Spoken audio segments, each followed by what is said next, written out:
retiran las notas.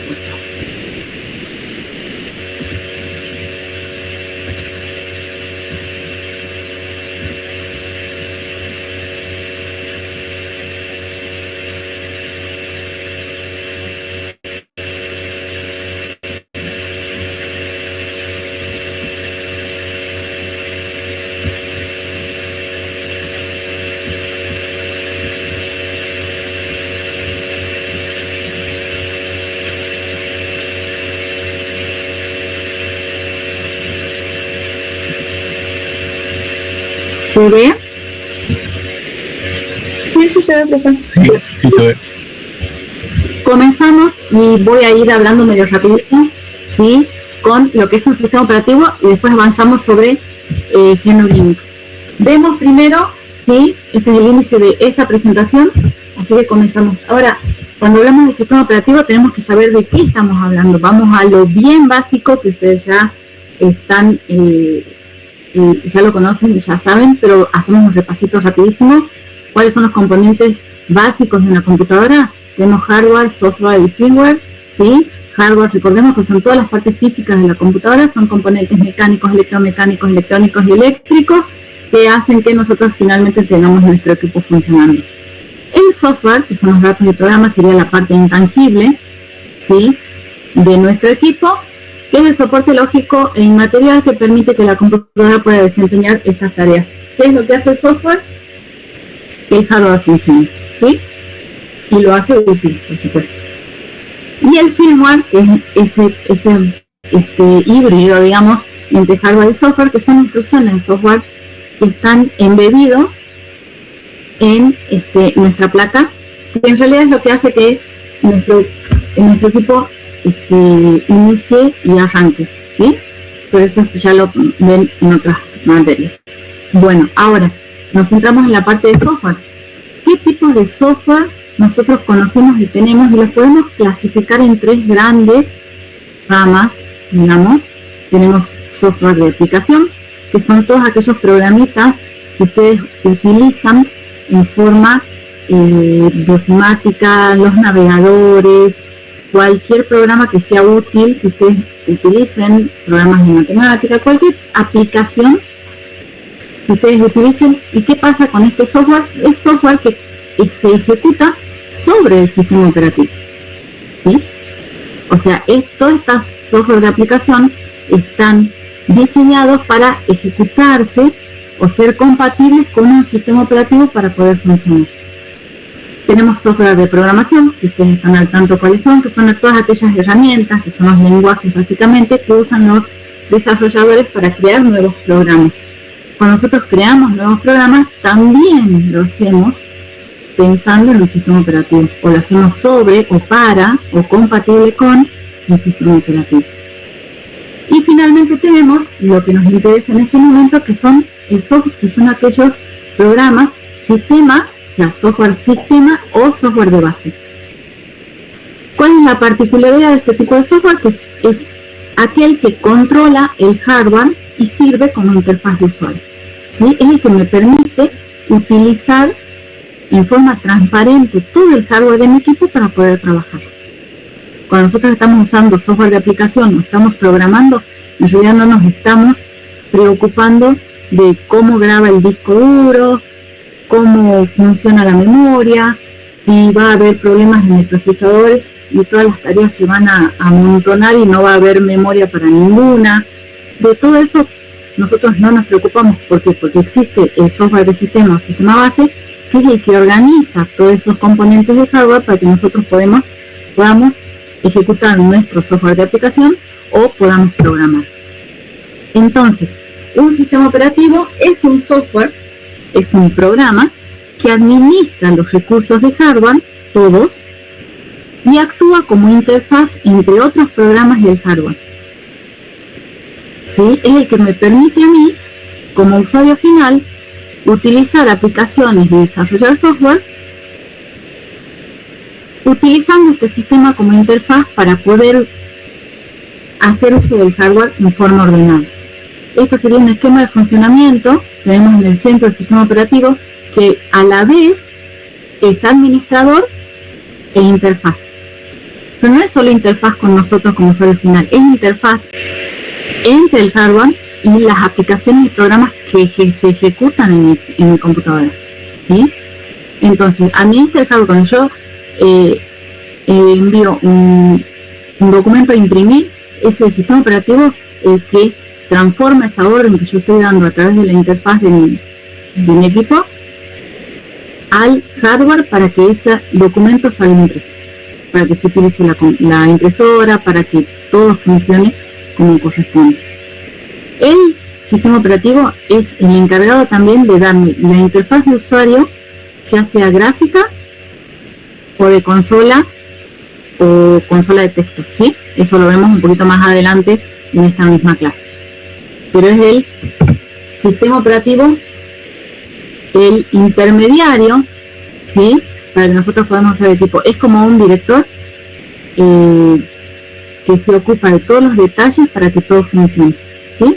En la estructura de una computadora, esto es algo muy básico, por supuesto, y muy por encima la vista. Vendría a ser el primer piso, sería el hardware, que son los componentes físicos de un mito. Luego del hardware viene el sistema operativo, que contiene un núcleo y librerías, utilidades y herramientas que le permiten interactuar con el hardware y con las aplicaciones instaladas sobre el mismo, ¿sí? Las aplicaciones, programas de software, navegadores, procesadores de texto, todo lo que es ofimática, cualquier otro programa que ustedes instalen en su equipo, se relaciona directamente con el sistema operativo para poder hacer uso del hardware. Finalmente estamos nosotros, que somos los usuarios finales, que también podrían ser sistemas externos, que interactúan con esas aplicaciones. Entonces, el sistema operativo es lo básico, es la base de nuestro equipo en funcionamiento, ¿sí? Algunos ejemplos de sistemas operativos ustedes ya conocen, ¿sí? Tenemos obviamente Windows, tenemos GNU Linux, tenemos el de Mac, tenemos Chrome OS y hay muchos otros sistemas operativos disponibles.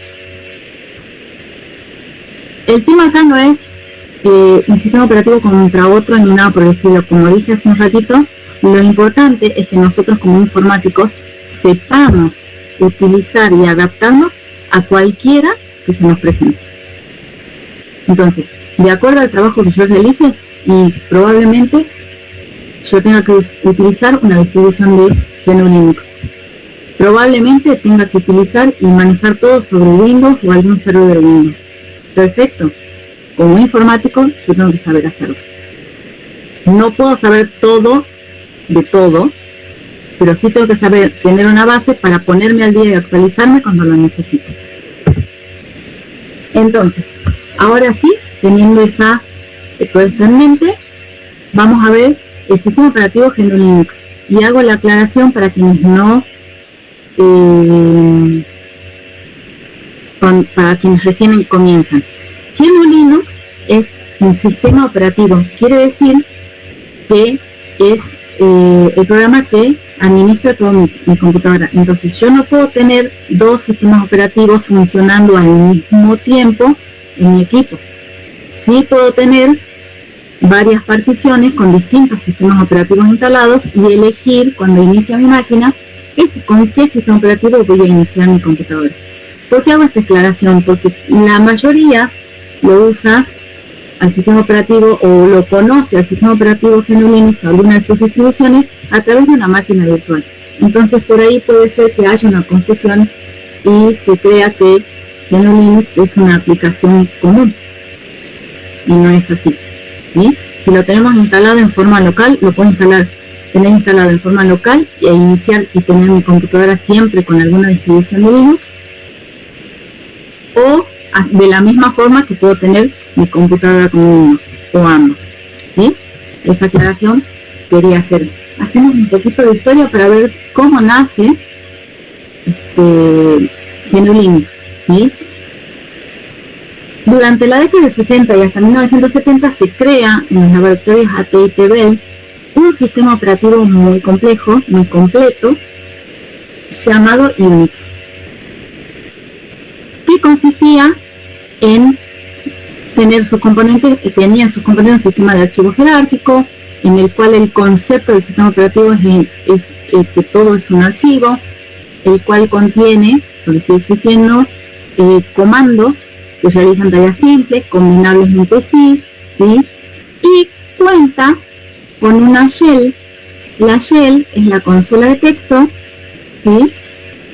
A través de la cual se administraba, se ejecutaba, se gestionaba el sistema operativo.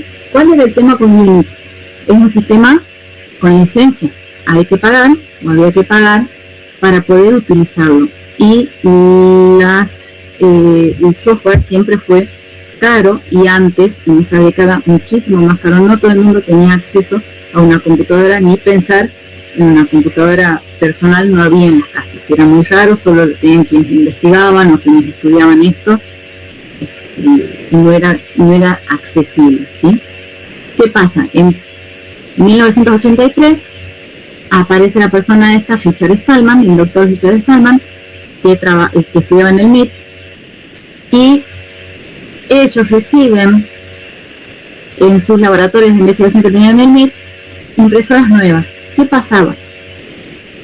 Cuando Richard Stallman cuenta la leyenda, que cuando Richard Stallman quiere utilizar esa computadora, no puede, porque no podía adaptar los controladores de esa computadora a algo que él quería. Entonces, se da con que tampoco los podía modificar. ¿Por qué? Porque era un software privativo, ¿sí? Con licencia, no podés tocar algo que es privativo. Entonces, él comienza y decide crear un tipo de software libre, compatible con Unix, para poder usar, estudiar, modificar y compartir libremente. Entonces, a partir de ahí comienza una filosofía en cuanto a lo que es el diseño de software, el diseño, el uso y compartir el software, ¿sí? Y Richard Stallman lo inicia en 1983. Entonces decide crear un sistema operativo y comienza a crearlo, pero no lograba, digamos, completar lo que sería el kernel de su sistema operativo. El kernel es el corazón de un sistema operativo, ¿sí? Para lograr, es el que directamente, el kernel es el que directamente se comunica con el hardware, ¿sí? Él ya tenía todo lo que, digamos, rodeaba a ese kernel, todo el resto de las librerías, utilidades, comandos, ya los tenía listos, pero le faltaba el kernel. En 1991, en Finlandia, Linus Torvalds, que era un estudiante de 21 años de la Universidad de Finlandia, utilizaba en esa universidad un sistema operativo llamado Minix, que fue creado por Tannenbaum, que es el del libro Sistema Operativo de Tannenbaum, ¿sí?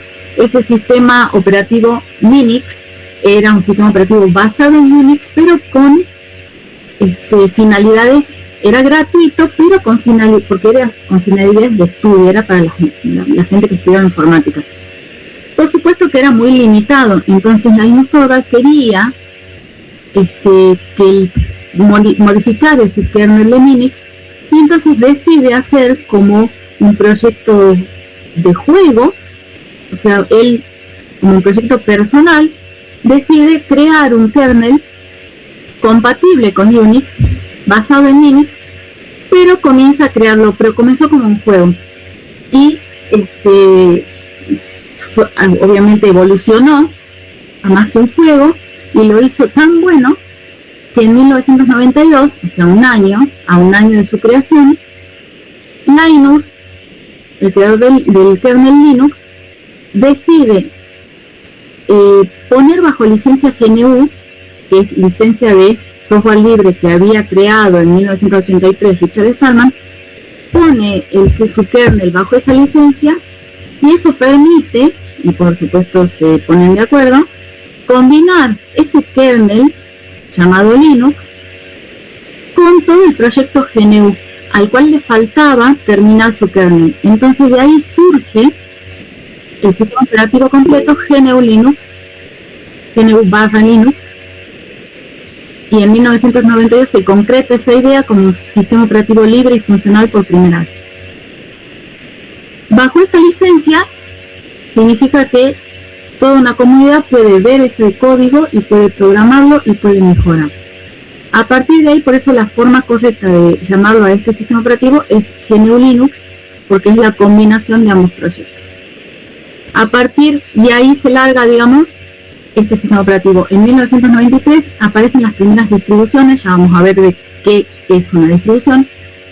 Aparecen las primeras distros o distribuciones que fueron Slackware, Debian y Red Hat. Esas tres son las bases para luego las otras distribuciones que fueron apareciendo. Al día de hoy, este sistema operativo en sus distintas distribuciones y distribuciones propias y privadas, también privadas en el sentido de con un objetivo en particular, son utilizadas prácticamente por todo lo que es la estructura de Internet, la infraestructura de Internet, lo utiliza la NASA, el FBI, Casablanca, Bolsa de Valores, Domótica, aviones, supercomputadores, drones, lo que se les ocurra, son sistemas operativos, los televisores, todo está basado en una distribución de este sistema operativo. Ahora, ¿qué características tiene este sistema? Hablando ya de características del software, ¿sí? Es un sistema operativo multiusuario, quiere decir que varios usuarios pueden utilizar sus recursos a la vez. Ya viene en forma nativa con estas características. Es multitarea porque permite al usuario realizar varios trabajos al mismo tiempo. Lo que es multiusuario, lo que es multitarea, a lo mejor a ustedes les resulta un poco obvio, pero antes, hace unas cuantas décadas, no existía la multitarea, sino que podías ejecutar una aplicación a la vez. Hoy podés escuchar música, escuchar música, estar programando y haciendo una tarea extra, sí, al mismo tiempo. Eso es multitarea. Y a la vez pueden estar conectados varios usuarios realizando multitarea. Es multiplataforma, se puede instalar en un dispositivo de todo tipo, no importa la arquitectura, no importa el procesador. Conectividad, tiene conectividad nativa, se permite las comunicaciones en red y el acceso a recursos remotamente. Y una de sus características principales es que es software libre. Quiere decir que su código fuente está disponible y ustedes lo pueden modificar y lo pueden personalizar. Cualquiera puede usarlo, modificarlo y distribuirlo. ¿Qué es el software libre? Hacemos el pasito rapidísimo. En 1985 Richard Stallman crea la organización, lo que habíamos visto.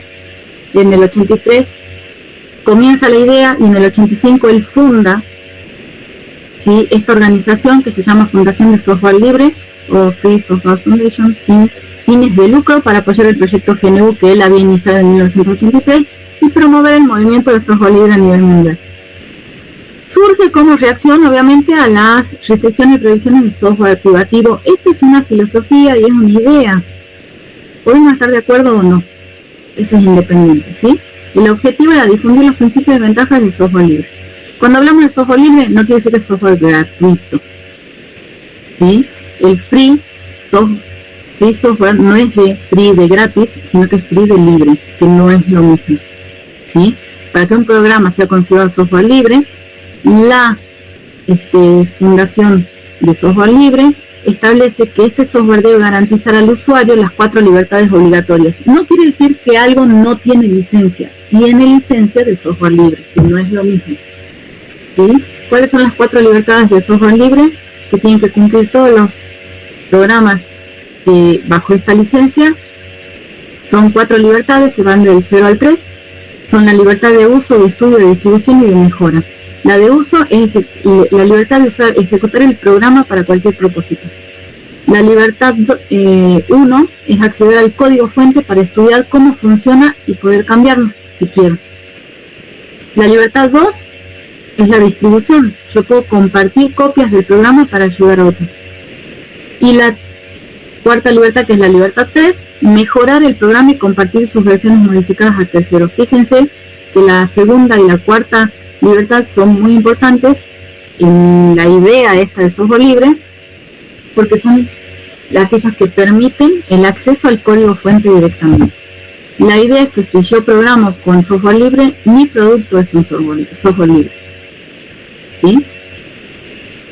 Repaso, ¿qué es lo contrario del software propietario privativo? Es aquel amparado bajo licencias que reservan algunos o todos los derechos de uso, copia, modificación y distribución. Cuando yo uso Windows, por ejemplo, o cualquier otro producto de Microsoft, yo no puedo entrar a su código y modificarlo menos. Tiene algunas partes que son open source, pero son pequeñitas, ¿sí? Entonces, yo previo pago obtengo una licencia que me concede el uso solamente de una copia ejecutable del programa. Estas son las licencias que existen. Está el copyright, dominio público y copyleft.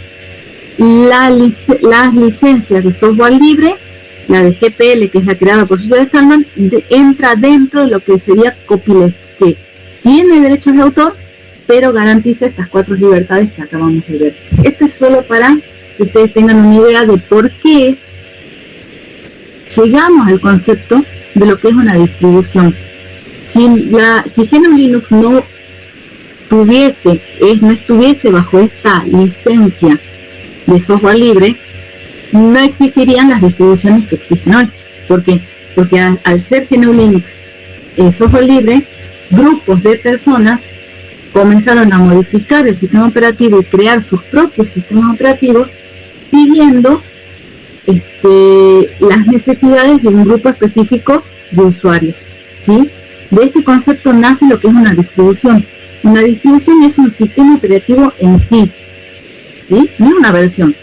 La distribución es un sistema operativo construido sobre el núcleo de Linux que incluye todas sus librerías, ¿sí? O se incluye el proyecto GNU también, incluye sus funciones básicas, herramientas y gestores de paquetes esenciales y algunas herramientas de configuración de hardware. Sobre eso se adaptaron y se agregaron utilidades dirigidas a un grupo específico de usuarios, ya sea un grupo específico de usuarios que sea para servidores, para usuarios finales, para usuarios de juegos, para usuarios de ciberseguridad, para usuarios de desarrollo, ¿sí? Todos tienen una distribución, digamos, adaptada a sus necesidades.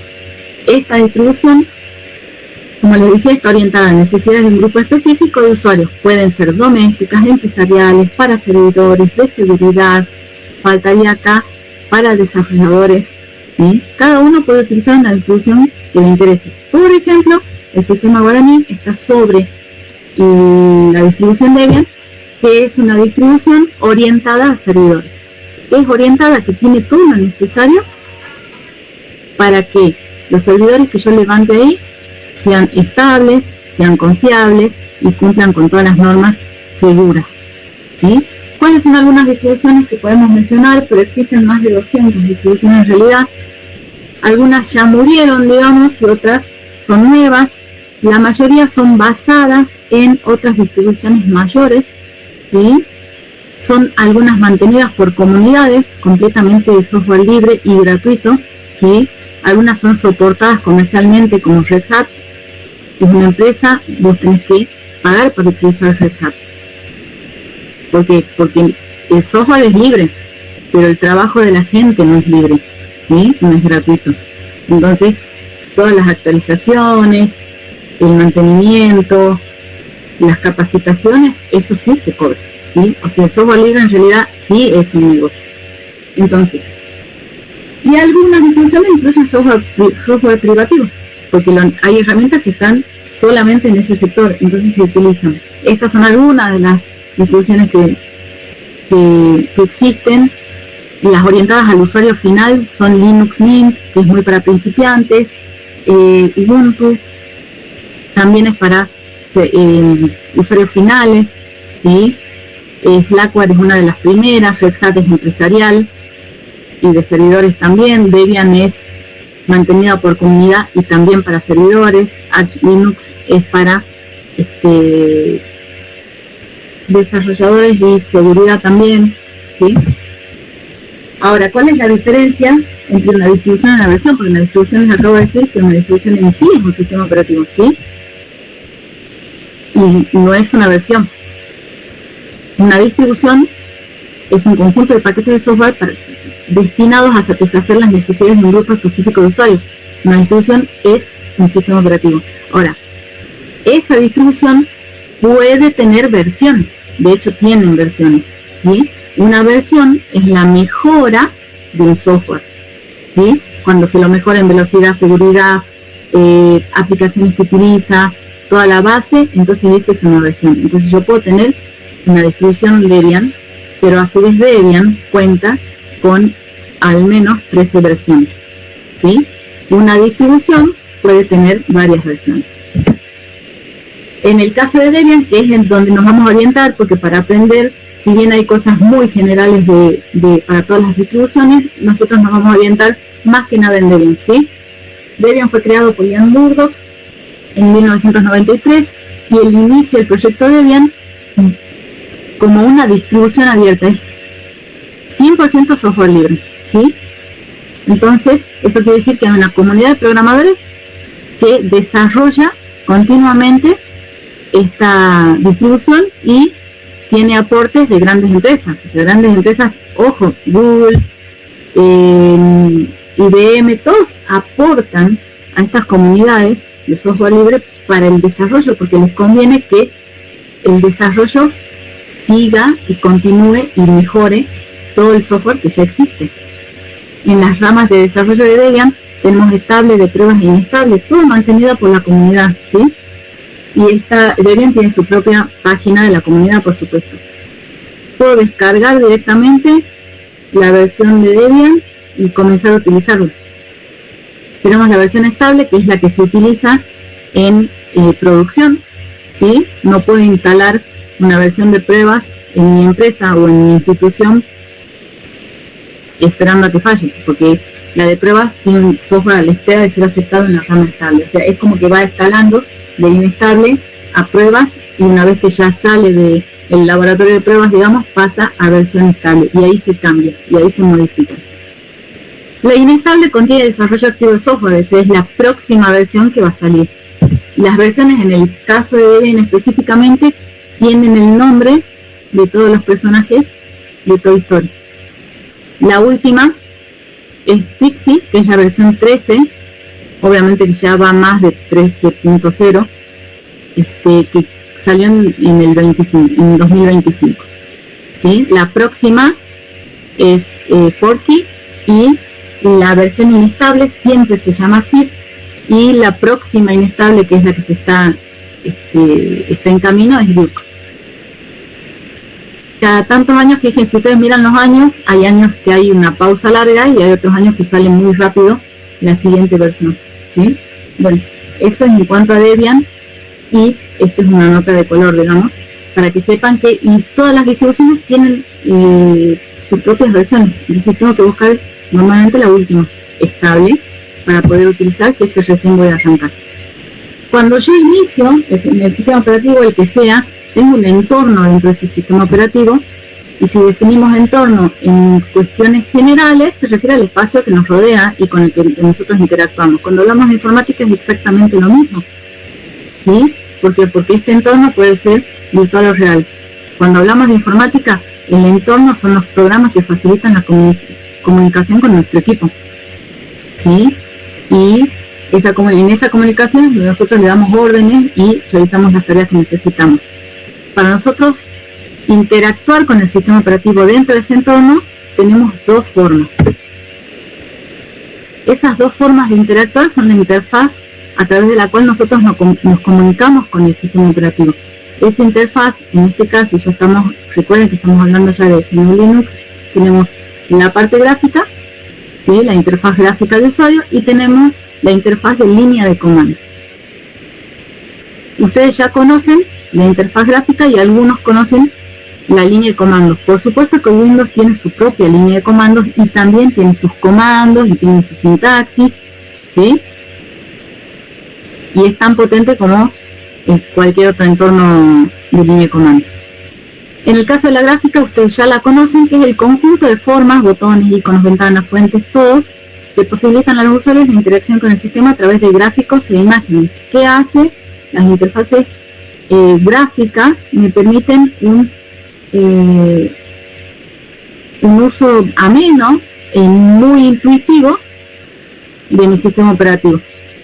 Dentro de GNU Linux, cada distribución puede tener su interfaz gráfica, ¿sí? Y se usan a través de entornos de escritorios. En GNU Linux yo puedo cambiar mi entorno de escritorio. No es que yo pueda personalizar los colores de las imágenes, yo puedo cambiar completamente mi entorno de escritorio. Hay entornos diseñados por aparte donde yo puedo utilizar y elegir el que más me gusta, ¿sí? cuando hablamos de línea de comandos, estamos hablando de una pantalla, ¿sí? Esa pantalla es un programa que se llama Shell y lo administra directamente el sistema operativo y posibilita manipular un programa o sistema operativo con instrucciones escritas. Cada instrucción es escrita en una línea de texto y suelen ejecutarse al presionar Enter. ¿Qué pasa con la línea de comandos y qué pasa con la interfaz gráfica? La interfaz gráfica es amena, es fácil de utilizar y es muy intuitiva. Está diseñada para eso mismo. Ahora, cuando yo estoy utilizando la línea de comandos, ¿qué pasa? No hay nada de intuitivo. Yo tengo que saber utilizar los comandos, saber leer el prompt de la pantalla y poder ubicarme en esta pantalla negra donde estoy parado para poder realizar mis tareas. ¿Sí? Este sería un ejemplo de la interfaz gráfica del entorno de escritorio. Un entorno de escritorio dentro de Debian, ¿sí? En este caso es Mate, tienen distintos nombres los entornos de escritorio, porque son distintos proyectos, y mi línea de comandos, que sería al estilo de esta. Por supuesto que se puede ir modificando los colores, todo, pero básicamente esa es la diferencia. ¿Cuál es la diferencia entre utilizar una interfaz gráfica y una línea de comandos?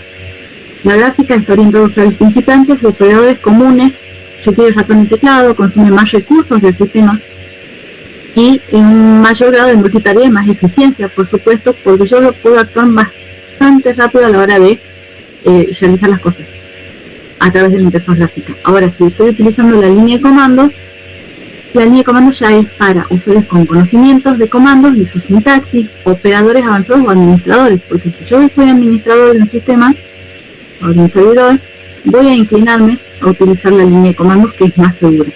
Solo utilizo un teclado, utiliza recursos mínimos y tengo más control, precisión y repetibilidad. Yo puedo dominar el sistema mucho mejor desde una consola de comandos que desde la interfaz gráfica. Es mucho más segura la consola de comandos que la interfaz gráfica.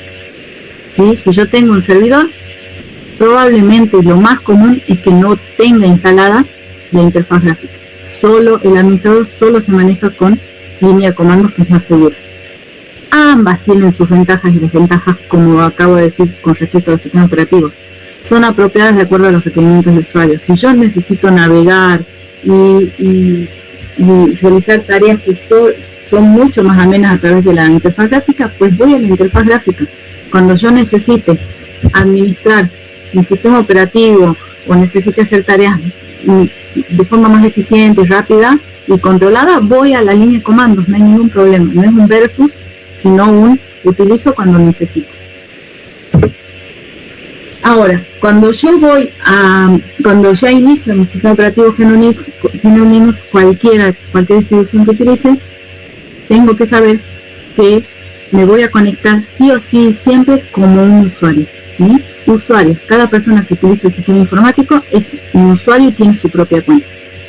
Las cuentas se usan para identificar en forma única a los usuarios del sistema, y una cuenta, que es un conjunto de información que indica el sistema operativo, el tipo de usuario, los accesos permitidos y los permisos en general. Cuando ustedes se conectan a cualquier sistema, aplicación, página, lo que sea, que ustedes se conectan con usuario y clave, ese usuario y clave es un conjunto de información que le indica al sistema al cual ustedes se conectan qué permisos tienen ustedes para hacer, para ver y gestionar dentro de esa aplicación en la cual ustedes se conectan. Si ustedes se conectan a una red social, si entran a Instagram o a TikTok, ustedes tienen un usuario y una contraseña asignada. Obviamente que el administrador de esa aplicación no tiene los mismos permisos y accesos que ustedes tienen como usuarios comunes y corrientes, ¿sí? Lo mismo sucede con las cuentas de correo.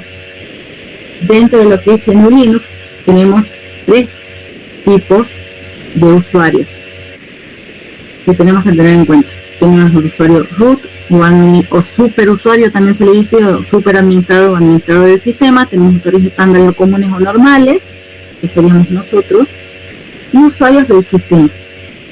Root es el administrador o superusuario de los sistemas GNU Linux, de todas las distribuciones. Tiene acceso total a todos los recursos y componentes del sistema. Y cuando digo total, es absoluto y total el control del sistema. No es equivalente al administrador de Windows, que finalmente tiene un límite para llegar a los servicios más bajos del sistema, de bajo nivel. En el caso de root, en el sistema GNU Linux, root puede acceder hasta poder modificar el kernel del sistema operativo, ¿sí? Por eso es tan bueno y tan peligroso al mismo tiempo. Los usuarios estándares o comunes, también le decimos usuarios normales, tienen limitaciones en acciones que pueden iniciar, archivos y directorios a los que pueden acceder, y salvo en su directorio personal, que es como su burbuja de trabajo. ¿Por qué? Porque el sistema se protege con la existencia de usuarios normales o comunes que no tienen acceso a todo el privilegio y poder que tiene root. Y luego existen otros usuarios del sistema que se le dice, o cuentas de usuarios asociadas a servicios, que no nos vamos a preocupar en este curso, pero son usuarios que son programas que usan programas, ¿sí? Entonces, nosotros estamos a nivel usuario estándar normal. No vamos a hacer root en este caso. Cuando nosotros nos logueamos en el sistema, podemos entrar por interfaz gráfica, que es similar a la pantalla que ustedes están viendo, porque va cambiando, modificándose y puede cambiar de acuerdo al entorno de escritorio que se utilice. Y la línea de comandos invariablemente inicia de esta forma, ¿sí? Solicitando un login, que es el usuario, como línea gráfica, y un password asociado a ese usuario. Cuando yo inicio mi sesión dentro de lo que es consola de texto, y ahora en más vamos a ver la consola de texto, ¿sí? Cuando yo inicio, voy a ver una pantalla similar a esta. Ya vamos a ver en la pantalla que yo tengo en vivo en directo, ¿sí? En este caso, la primera línea que ustedes están viendo siempre se muestra, me muestra qué Debian tengo en este caso, que es una versión 13. Este es el nombre de mi equipo, y esta es la terminal o el número de consola a la cual yo estoy accediendo. En este caso es la 1. Linux tiene 6 terminales disponibles, y en realidad tiene más de 40 que puedo habilitar, más de 30 que puedo habilitar, pero por defecto tengo habilitadas 6. Eso quiere decir que yo puedo abrir las 6 y loguearme con el mismo usuario, con distintos usuarios en todas las terminales, ¿sí? Luego me solicita un login, vuelve a decirme el nombre de mi equipo. ¿Por qué insiste en el nombre de mi equipo? Porque yo puede ser que esté conectado en red, entonces sí es importante saber desde qué equipo estoy trabajando. El nombre del equipo, me solicita un login. El login es el nombre del usuario que se va a conectar, su nombre de conexión, digamos. Y luego me pide password. Cuando yo escribo el password, en las consolas de Debian no aparece nada, ¿sí? Por seguridad. Y a continuación me aparece lo que se llama la línea de prompt. La línea de prompt en consola es mi línea de vida en la consola de texto cuando yo utilizo, porque en base a lo que yo estoy leyendo en mi prompt voy a poder realizar acciones. ¿Por qué? Porque cuando yo estoy navegando, yo estoy en mi navegador, en mi explorador de archivos, en la parte gráfica, y quiero copiar un archivo de una carpeta a otra, ¿qué hago? Busco en la parte, si lo tengo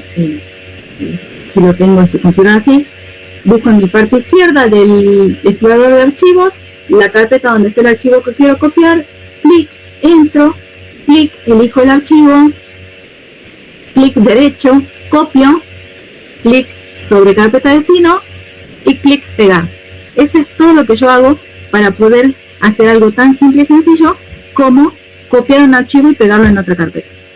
En el caso de la consola, fíjense que yo estoy como navegando a ciegas, ¿sí? No puedo guiarme solo de ninguna imagen. Entonces, ¿qué tengo que hacer? Saber leer esta línea que se llama prompt. Entonces, cuando yo sé leer esta línea que se llama prompt, sé dónde estoy parado, busco la carpeta, el archivo que yo quiero copiar, voy al directorio que se llaman directorios en lugar de carpetas, entro al directorio donde está el archivo, busco ese archivo, ejecuto la línea de comandos correspondiente a la copia de un archivo en otro directorio. Tengo que saber cómo escribirlo. Si lo escribo mal, estoy copiando mal, ¿sí? Entonces no es intuitivo, tengo que saber utilizarlo. Y la primera línea de seguridad que tengo es saber leer el prompt y prestarle siempre atención. El prompt es esta línea última que ustedes ven, en la cual tengo 4 partes a analizar. La primera parte, antes del arroba, es el nombre del usuario conectado. Arroba significa, ¿alguien sabe lo que significa arroba? ¿Se acuerdan?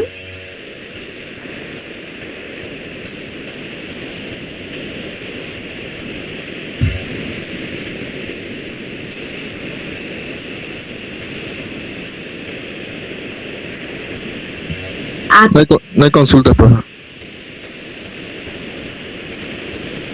Ah. Bien.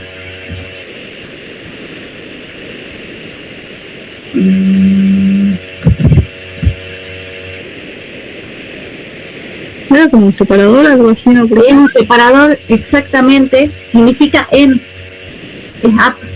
Si ustedes cuando están, leen su dirección de correo electrónico, es fulano en gmail.com, en ese dominio, ¿sí? Entonces, arroba es app, en. Entonces, en este caso tenemos a J. García, que es el usuario conectado, en donde el nombre del equipo. El nombre puede ser un localhost, puede ser un host, puede ser, como es parte, normalmente es parte de una red, tenemos ahí el nombre del equipo en el cual está conectado J. García. En este caso yo arbitrariamente le puse mi PC, pero se puede llamar como el nombre que ustedes le ponen cuando instalan el sistema operativo. A continuación le siguen 2 puntos. Este es un prompt de Debian específicamente, puede variar de acuerdo a la distribución. En ese 2 puntos inicia, a partir de ahí, el nombre del directorio, la ruta o el nombre del directorio actual en el cual yo estoy ubicado. ¿Por qué es tan importante? Porque es cuando ustedes están en el navegador, en el explorador de archivos y hacen clic sobre mis documentos, ustedes saben que están en mis documentos. Pero si ustedes van a leer la barra de arriba, ahí les da la ruta completa, ¿sí? En este caso, después de los 2 puntos me muestra la ruta donde yo estoy parada actualmente. Y yo actualmente en este prompt estoy en el directorio home, ¿sí? Y la última parte del prompt es un símbolo, que puede ser un signo pesos o un signo numeral. Si es un signo pesos, indica que J. García es un usuario común, normal y común y corriente, que no tiene privilegios de administrador. Si fuese un numeral, quiere decir que ese es root el que está conectado, que es el superusuario. Y tengo que tener mucho cuidado, si root se le ocurre borrar todos los archivos del sistema, root borra todos los archivos del sistema y el sistema le dice, tenés permiso porque sos root, ¿sí? Entonces, cuando trabajo con un usuario común. Prompts de ejemplo: alumno@server, /etc/network, signo pesos. ¿Cuál es la lectura de este prompt de ejemplo? El usuario conectado es alumno, en el equipo llamado server y está ubicado en la subdirectorio network que depende del directorio etc. Y etc es subdirectorio de la raíz. O sea, finalmente alumno está parado en network y es un usuario común. En el siguiente, G. Méndez está conectado al equipo que se llama mi PC y está parado en este momento en el directorio home. Su directorio actual es home. En la última, el usuario root inició sesión en el equipo PC1 y está ubicado en el directorio que se llama root. Su directorio actual es root, que tiene el mismo nombre que él, y es efectivamente el signo numeral me indica que ese realmente es root, el superusuario del sistema. Entonces, el prompt es mi brújula dentro de lo que es la consola de texto. No hay intuición. Tengo que saber leer y estar atento a esa línea de texto. Una vez que yo ya sé y estoy conectado y tengo mi línea de texto, puedo comenzar a utilizar la consola dándole órdenes al sistema operativo a través de herramientas pequeñas que se llaman comandos. ¿Sí? Herramientas pequeñas en realidad son programas que realizan una tarea simple pero bien hecha. Esas herramientas pueden ser, más adelante lo vamos a ver, combinadas entre sí para poder realizar tareas completas. Esa es la idea, y ya viene de un estándar de Unix, de tener comandos que realizan tareas pequeñas y bien, pero combinables entre sí para poder llegar a una tarea completa. ¿Cuál es la sintaxis y ejecución de estos comandos? Porque así como el prompt tiene una estructura de 4 partes que yo tengo que saber leer, cuando yo escribo comandos, le escribo órdenes al sistema operativo, lo tengo que hacer bajo cierto estándar, porque si no el sistema operativo no me va a entender. Entonces, ¿qué es la sintaxis? La sintaxis de algo son las reglas para escribir en forma correcta, en este caso un comando. La sintaxis de un lenguaje, de un idioma, es la forma correcta de escribirlo. ¿Sí? En este caso estamos hablando de la forma correcta o las reglas que hay para escribir una línea de comandos y que el sistema operativo la ejecute. Esta sintaxis es una notación estándar internacional que indica qué partes son obligatorias, cuáles son opcionales y cómo escribirlas en forma estructurada. ¿Sí? Me da la estructura. La estructura universal de un comando de GNU Linux sigue un orden estricto. El comando, las opciones y los argumentos que puedo utilizar en ese comando. Puede variar de acuerdo al comando, pero el orden es esto. Lo que está entre corchetes significa que eso es optativo, porque hay comandos que no necesitan opciones ni argumentos para ejecutarse. Hay comandos en los cuales sí o sí se necesita argumentos, ¿sí? Y las opciones me permiten modificar el comportamiento de ese comando para que se ejecute de una u otra forma, dentro de su función fundamental, por supuesto. Por ejemplo, si yo quiero ejecutar el comando mkdir, si yo miro el manual del sistema, que ya vamos a ver cómo se abre, mkdir es el nombre del comando. Mkdir tiene opciones para poder ser utilizadas, pero esas opciones son, las puedo poner o no, ¿sí? Y luego, directorio, que vendría a ser el nombre del directorio que yo quiero crear. Mkdir es make directory. Normalmente los comandos tienen una traducción en inglés, entonces eso me ayuda a saber para qué sirven. Mkdir, directorio. Las opciones puedo o no tenerlas. Si yo escribo mkdir directorio, estoy creando un directorio y en esa palabra directorio ahí le pongo el nombre del directorio que quiero crear. Los puntos suspensivos me indican que yo puedo seguir escribiendo nombres de directorios para crear, ¿sí? Eso quiere decir que se pueden crear, en este caso, más de un directorio a la vez. Entonces, esa es la sintaxis de ejecución de un comando. Y tengo que saber escribirla, y si dudo, el sistema, la consola tiene un manual disponible en todo momento para que yo pueda ver la sintaxis de todos los comandos que quiero utilizar, ¿sí? Pero tengo que seguir estas reglas para escribir los comandos. Algunos comandos, ¿sí?, disponibles, insisto en que hay listas completas de comandos disponibles en internet, las pueden utilizar, las pueden tener como un archivito PDF, como quieran. Lo único que les digo es que tengan el cuidado de ver de qué distribución estamos hablando. La mayoría de los comandos que nosotros vemos son estándares y vienen del proyecto ya GNU, ¿sí? Entonces ya vienen en todas las distribuciones que están disponibles. Hay algunos que, especialmente en la gestión de paquetes de software, que son específicos de los Debian y sus derivados, o de Red Hat y sus derivados, ¿sí? Pero en este caso nosotros vemos comandos estándares de todos los GNU Linux. Whyme, who, last, id, ¿sí? Clear, name, bueno, son todos nombres, son todos comandos. Yo puedo ver información del sistema que estoy utilizando a través de ciertos comandos: iniciar sesión, apagar el sistema. Los últimos dos que están acá con lila, man y apropos, son comandos de ayuda para ver la sintaxis y de qué se tratan los comandos, ¿sí? Son muy importantes tenerlos a mano y saber utilizarlos, porque obviamente estamos hablando de más de 300 comandos podemos llegar a tener. Entonces es importante saber utilizar la ayuda que me ofrece el sistema. Bien, ¿Vemos un ratito la consola? ¿Les parece? Sí, profe. Y después hacemos una pausita de rehidratación. Bien, lo que ustedes están viendo acá es una virtual de Debian 13. ¿Sí? Tengo el entorno mate instalado. Hay distintos entornos a gusto de cada uno. Hay entornos que utilizan muchos recursos de memoria, hay otros entornos que son muy baratos en ese sentido y muy básicos. Si yo tengo una computadora muy viejita, puedo levantar un Linux ahí tranquilamente y utilizarlo así, con un entorno de escritorio económico en cuanto a recursos del sistema.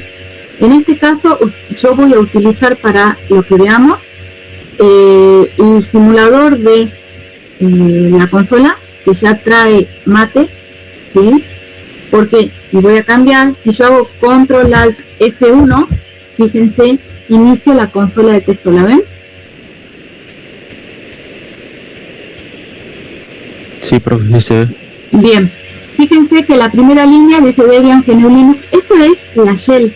Esto yo ya salí de mi entorno gráfico y estoy en un entorno completamente diferente. Es otro programa. ¿Sí? Yo, por ejemplo, voy a conectarme como root. Voy a escribir el password de root. Lo estoy escribiendo, no se ve porque esa es una parte de la seguridad del sistema. Hago enter y me conecté. Me muestra todas las líneas. Fíjense el prompt. El prompt, no voy a utilizar esta consola para las prácticas porque es muy chiquitita, ¿sí? Insisto, estoy en el programa Shell. Acabo de saltar de la parte gráfica a un entorno de consola, completamente independiente del entorno gráfico, ¿sí? Acá, si ustedes ven el prompt, que está chiquitito, el usuario conectado a root, en la máquina, acá yo le puse Debian, y estoy conectada, parada en un directorio que se llama directorio personal, lo vamos a ver en la segunda parte de la clase. Fíjense que yo esta consola la abrí con Control Alt F1. En algunas distribuciones se abre con Alt F1. En este caso es Control Alt F. Fíjense el número acá arriba, no tengo mouse para mostrar, para señalar, pero fíjense en la primera línea, dice Debian GNU Linux 13 Debian TTI 1. Esta es la terminal 1. Voy a abrir una segunda terminal.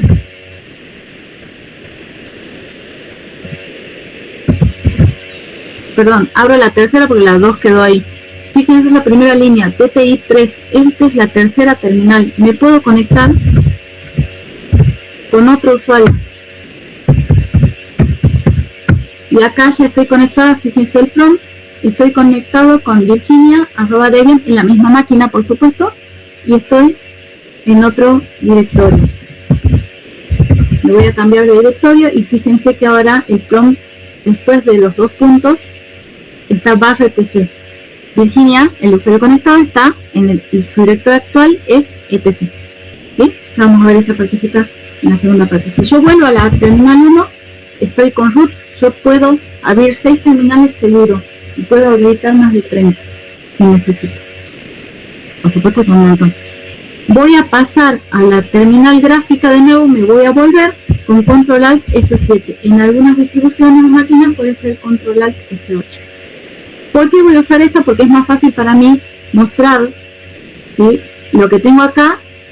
En la parte gráfica voy a herramienta del sistema, terminal mate, que la tengo acá, o la tengo acá en vista rápida. Este es un emulador de la terminal. Por más que sea un emulador, yo todo lo que haga igual impacta en el sistema, ¿sí? Hay algunos comandos y cuando son estos servidores es mejor utilizar la consola real, no la del entorno gráfico, ¿sí? Pero en este caso, a vistas de la clase, voy a utilizar el emulador porque es más grande y puedo manejar mejor el tema de la visualización. Bien. Hacemos una pausita Bien, profe. de rehidratación. ¿Sí? Bueno, profe.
conceptos?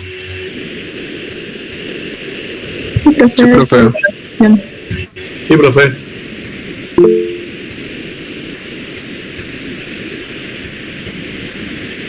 Bien, arrancamos con la segunda parte, ya tenemos todo el fundamento teórico, más o menos cómo podemos manejarnos en el consola. Ahora vamos a ver directamente cómo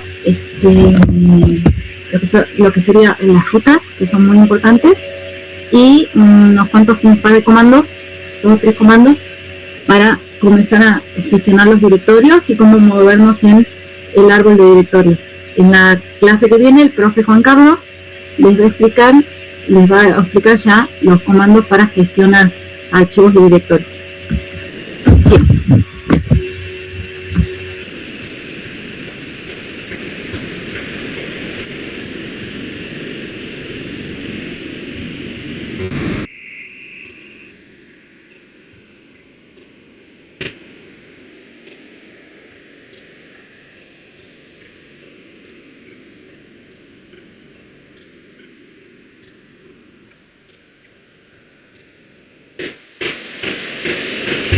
Comenzamos con esta segunda parte que ya estamos para comenzar a utilizar la consola y sus comandos, ¿sí? Bueno, arrancamos con un pequeño, unos pequeños conceptos que son importantes de saber de antemano, ¿sí?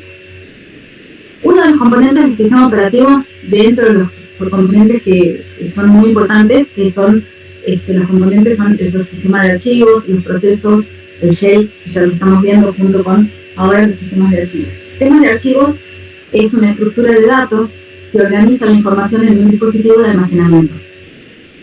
Eso es un sistema de archivos. No estoy hablando de archivos solitos, estoy hablando del sistema completo de archivos. En realidad, el sistema de archivos es la forma en que un sistema operativo organiza sus datos. ¿Sí? Esto quiere decir que cada sistema operativo tiene su propio sistema de archivos. Todas las reglas que ustedes saben de qué nombres pueden tener y qué caracteres se pueden usar y qué caracteres no, cuando ustedes ponen el nombre en el archivo en Windows, ese es el sistema de archivos actuando. O sea, esa es una característica del sistema de archivos, ¿sí? El hecho de que no se puedan utilizar caracteres especiales, algunos caracteres especiales, para escribir los nombres en Windows, es parte de una directiva de su sistema de archivos. ¿Cuál es el tamaño de los archivos que se pueden almacenar en el sistema operativo? ¿Qué tamaño de disco utiliza? Todo eso es lo que el sistema operativo puede manejar, y puede manejar para lo que fue diseñado. ¿Sí? Siempre recordemos que el sistema operativo en realidad es un programa que está diseñado para algo y con ciertas limitaciones, con ciertos límites para discos, para almacenamiento, para archivos, para datos, para procesos, ¿sí? Entonces, cuando nosotros vemos el sistema de archivos, sabemos que entonces es un componente fundamental del sistema operativo, brinda un método para nombrar, almacenar, recuperar y gestionar archivos. No todos los sistemas operativos lo hacen de la misma forma. Proporciona una abstracción para que las aplicaciones manipulen los archivos. Para nosotros son objetos que por ahí trasladamos, ahí guardamos las cosas, volvemos, pero hay toda una logística detrás de ese dato. Se guardó, se grabó en mi dispositivo de almacenamiento. ¿Cómo lo hace para que después yo pueda ir y abrir ese archivo? Esa es la recuperación de esos datos. Y para mí es completamente transparente. Pero hay todo un sistema de archivos, toda una estructura diseñada atrás, ¿sí? Un archivo en sí es un conjunto independiente de datos. Se puede decir imagen, texto, que es diferente al sistema de archivos. Cuando nosotros formateamos un dispositivo de almacenamiento, el que sea, lo que estamos haciendo es crear un sistema de archivos nuevo en ese dispositivo para poder guardar los datos. Por eso yo puedo formatear un dispositivo de almacenamiento, puedo formatear un pendrive con el sistema de archivos de Windows, por ejemplo. Y si quiero poner ese pendrive en Linux no lo lee, ¿sí? O si lo lee, depende de la compatibilidad, o lo pongo en una Mac y no lo lee. Entonces ahí tengo lo que es la compatibilidad de los sistemas de archivos. Porque si yo formateo de una forma un pendrive, en Windows no puedo usar y no en Linux. Bueno, porque es el sistema de archivos, ¿sí? Porque no todo es compatible. Entonces, No se tiene que aprender de memoria esto, nada, solo quiero mostrarles que el sistema de archivos que utiliza los GNU Linux son los extendidos, los sistemas de archivos extendidos que se llaman. En este caso se está utilizando la versión 4, extendido 4, que es la versión más reciente de los sistemas de archivos. Que los sistemas de archivos también tienen versiones porque son estructuras diseñadas, ¿sí? Son programas de software diseñados y que va evolucionando también. Windows utiliza NTFS, ¿sí? Y los sistemas más viejos, normalmente los pendrive por ahí se los utiliza con FAT32 para no tener problemas de compatibilidad. O sea, a un NTFS Linux lo puede leer, pero Windows no puede leer un archivo en extendido 4. Si yo formateo mi pendrive como extendido 4 y conecto mi pendrive para que lo lea el explorador de archivos de Windows, no lo va a ver. Directamente no lo ve porque no sabe que existe, entonces porque no es compatible, ¿sí? Entonces, habiendo dicho esto, las características del extendido 4 son estas en general, que es lo llamativo acá, que tiene un máximo volumen de datos de un exabyte, ¿sí? Esto equivale a aproximadamente 1.15 millones de terabytes. Esa es la cantidad de datos que pueden manejar esa estructura, ese sistema de archivos. La máxima dimensión de un archivo dentro de este sistema de archivos es 16 terabytes, que esto equivale a aproximadamente 17 terabytes, más de 17 terabytes. ¿Por qué es importante esto? En los primeros sistemas de archivos de 16 bits, 32 bits, estos volúmenes, este tamaño de archivos no existen. No lo ubica, no lo ve directamente, no lo reconoce, ¿sí? Máximo número de archivos que pueden manejar en toda la estructura, 4.000 millones. Y el nivel de profundidad en subdirectorios, puedo tener hasta 64.000 subdirectorios dentro de una RAM, ¿sí? NTFS es similar, porque ya a esta altura está todo evolucionado, ¿sí? ¿Cuáles son las características que sí se tienen que acordar ustedes de este sistema de archivos para cuando utilizan la consola de texto? Es que la longitud de un nombre de archivo es de hasta 255 caracteres. Ese archivito que se describe ahí, limits.h, es el archivito con algunos límites que tiene el sistema de archivos, ¿sí? Cualquier carácter, puedo utilizar cualquier carácter para nombrar los archivos, excepto nulo y la barra. ¿Por qué? Porque la barra está reservada a la raíz y nada más. Si utilizo caracteres especiales, tengo que utilizar una comillita para indicarle al sistema operativo que ese es un carácter especial que estoy utilizando para el nombre y no para otra operación. Por supuesto que la recomendación general es no ponerle caracteres especiales a los nombres de archivos, ¿sí? Los archivos ocultos en este sistema comienzan con un punto. Si yo quiero ocultar un archivo o ocultar un directorio, lo único que tengo que hacer es cambiarle el nombre y anteponerle el punto. Nada más. Al cambiarle el nombre, le dejo el mismo nombre y le antepongo un punto. Entonces ya deja de aparecer en los listados comunes. Nada más. Cuando ustedes vean, cuando listan los archivos y los directorios, los subdirectorios, si ven un nombre que comienza con un punto, ese archivo es un archivo oculto o un directorio oculto. Este sistema de archivos, o sea, en este caso los nombres de los archivos son case sensitive, eso quiere decir que es sensible a mayúsculas y minúsculas. No es lo mismo nota 2.txt con mayúscula, nota con todo minúscula, nota todo mayúscula. Son a estos 4 nombres de archivos yo los puedo tener en el mismo directorio porque son completamente diferentes para el sistema operativo, lo cual no sucede por ahí con Windows, que no distingue mayúscula de minúscula, la A siempre la A sea mayúscula o minúscula, ¿sí? En este caso tengo que tener cuidado porque si escribo, que por ahí nosotros por costumbre ponemos la primera letra de algo en mayúscula, tengo que tener cuidado a la hora de volver a llamar a ese directorio o a ese archivo, porque si escribo el nombre diferente en mayúsculas y minúsculas, no lo va a encontrar, ¿sí? Entonces esto es muy importante para tenerlo en cuenta. Si el directorio documentos empieza con D mayúscula, ese es su nombre, no lo puedo llamar como documentos con minúsculas, ¿sí? No lo va a reconocer. Y algo muy importante de este sistema es que no utiliza las extensiones de archivos para determinar el tipo de archivo internamente, pero muchos programas de usuario los utilizamos por convención, por compatibilidad, ¿sí? Yo acá puse nota2.txt, a todos le puse .txt. En realidad en Linux el nombre del archivo acá es nota2.txt, cualquiera. En Windows, si ustedes ven este archivo, nota2.txt, ¿cuál es el nombre del archivo?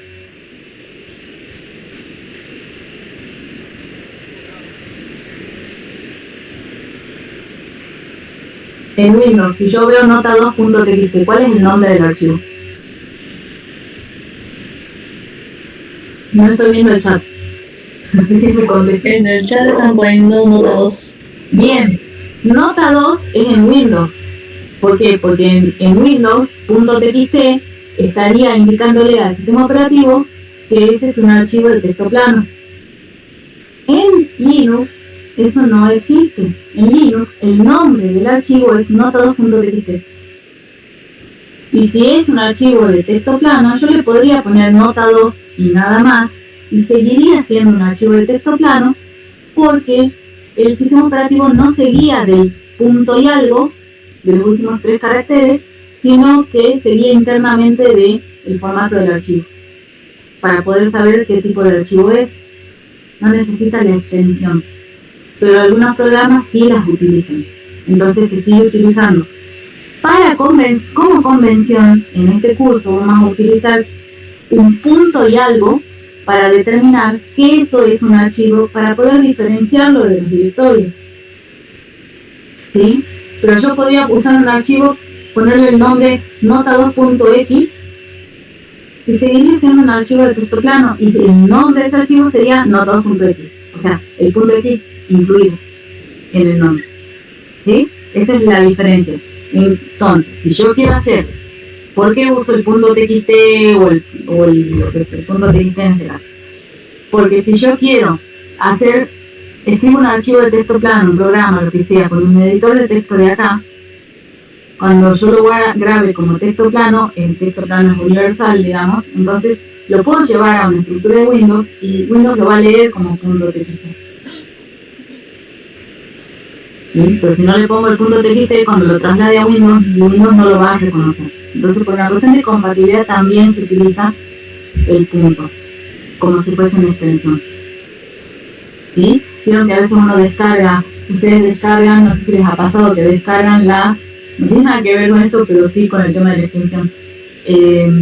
Cuando descargan, por ejemplo, la constancia regular del guaraní, les descarga con el nombre de archivo 1. Y a veces le tienen que ustedes agregar a mano .pdf para que recién Windows se dé cuenta, digamos, el sistema operativo, que ese es un PDF. Hasta eso no lo puede abrir ninguna aplicación porque no sabe la extensión. Bueno, eso no sucede aquí. Si se usa, si hay programas que los utilizan, entonces sí se sigue usando.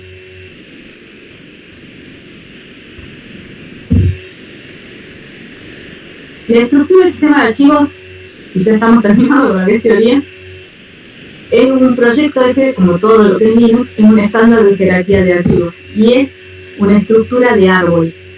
¿Por qué es importante? Porque el árbol tiene una raíz.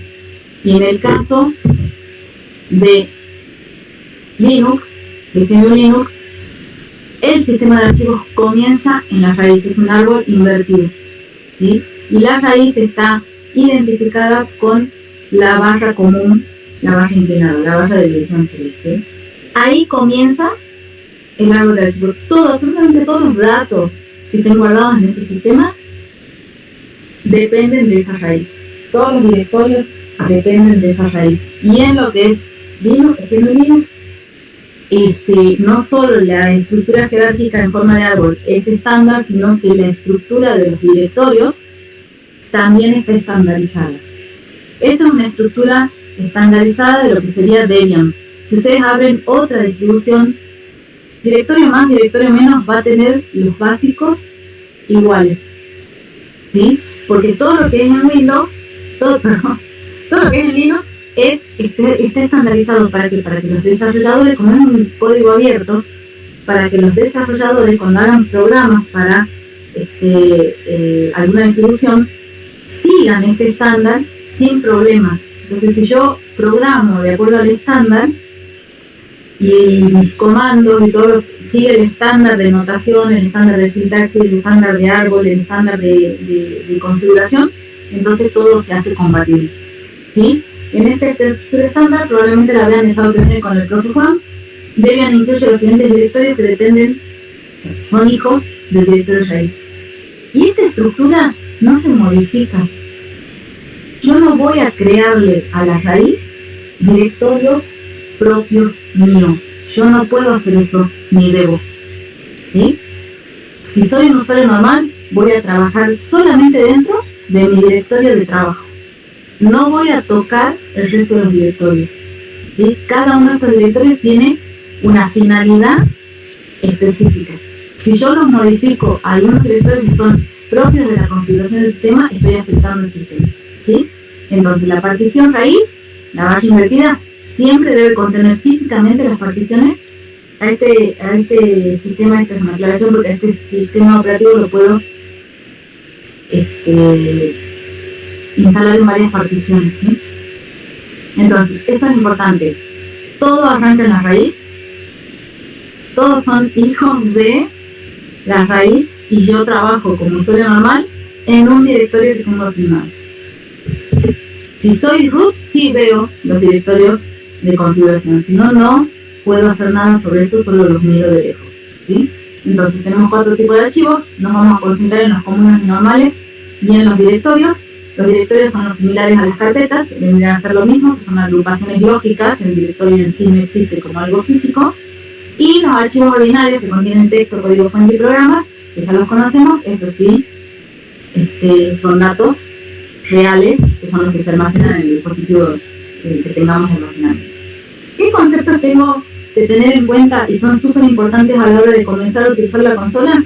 Lo que es el directorio actual, lo que es el directorio personal, lo que son el punto y el punto barra. El directorio actual es el directorio en el cual yo estoy ubicado en ese momento dentro de la consola. Recuerden que es una pantalla negra donde yo no tengo brújula más que mi prompt. En ese prompt me indica cuál es mi directorio actual, donde yo estoy parado en ese momento. Otra cosa es mi directorio personal, que también se llama directorio de trabajo, y algunos tutoriales le dicen home del usuario, ¿sí? Es el directorio propio de un usuario y hay un directorio propio para cada uno de los usuarios del sistema. El único que lo puede manipular y ver como quiera es root. Luego, cada usuario solo es dueño de su propio espacio. ¿Sí? En forma estándar se encuentra en el directorio home. Dentro del directorio home se encuentran todos los directorios de trabajo de todos los usuarios del sistema. En forma estándar, siempre hablando, ¿sí? Y tienen normalmente el nombre del usuario correspondiente. Si el usuario es Laura, su directorio se llama Laura y está dentro del home. Si el usuario es Juan, su directorio personal se llama Juan y está dentro del home también. ¿Sí? Esta ruta absoluta, que vamos a ver lo que se llama, el camino desde la raíz al directorio personal de cada usuario, normalmente está abreviado con la carácter de bolilla, que es como el tilde de la ñ, ¿sí? Eso quiere decir que si el directorio de trabajo personal del usuario Juan es con Juan, y si yo escribo esto, es equivalente a tener este prompt. O sea, estos dos prompts son equivalentes.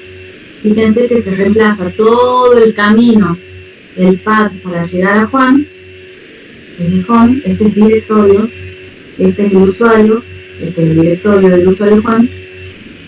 Todo esto se resume a este símbolo. Cuando hablo de punto, que son dos puntos seguidos, eso representa el directorio padre de un directorio que yo estoy hablando. Por ejemplo, el directorio padre, como es una estructura jerárquica, eso quiere decir que el padre es el hijo, ¿sí? Hay una jerarquía. Entonces, el directorio padre del directorio Juan es home. El directorio padre de home es raíz. El directorio padre de var es raíz. El directorio padre de www es var. ¿Entendés? Y punto barra o punto solita también representa el directorio actual. Es como hacer un loop sobre el mismo directorio. ¿Sí? Entonces el punto punto y el punto solo o punto barra se refieren a punto punto, doy un salto al directorio padre. El punto solito o punto barra, doy un salto sobre sí mismo. ¿Qué son ese punto punto y punto barra? En realidad son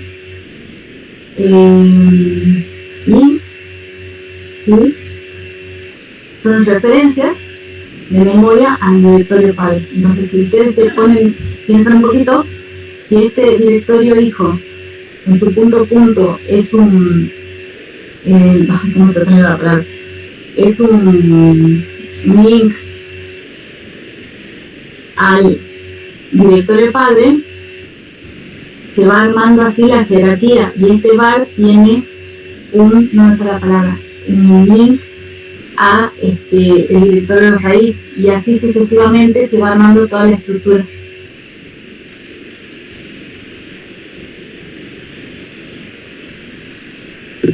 Si no, no habría referencia lógica para poder armar toda la estructura de directorios.